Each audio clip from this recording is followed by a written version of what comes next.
जय हरी विठ्ठल गजर कानावर पडला आणि आम्ही थेट निघालो गेटच्या दिशेने संत श्री तुकाराम महाराजांच्या पालखीचे दर्शन घ्यायला. बाहेर येऊन पाहतो तर काय, सगळीकडे नुसती गर्दीच गर्दी.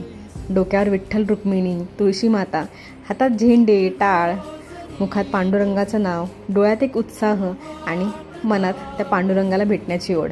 काही म्हणा, हे वारकरी ना कधी सामान्य माणसं वाटतच नाहीत. काही काळ यांच्याकडे एकटक पाहत राहिलं ना की यांच्यातही विठ्ठल दिसायला लागतो. टी व्ही आणि मोबाईलमध्ये वारी बघण्यात आणि खरोखर वारी बघण्यात किती फरक आहे हे मला इथे आल्यावर कळालं. 2 वर्षापूर्वी जेव्हा इथे राहायला आलो तेव्हा ही कल्पनाही नव्हती की वारी आपल्याला इतक्या जवळून पाहता येणार आहे. आपल्या या यूट्यूबच्या प्रवासाची सुरुवातसुद्धा याच वारीच्या व्हिडिओने झाली होती आणि बघता बघता आता 2 वर्ष संपलीसुद्धा.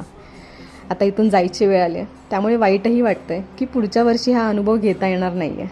या जागेने खूप गोड आठवणी दिल्यात आम्हाला, पण सगळ्यात भारी आणि गोड आठवण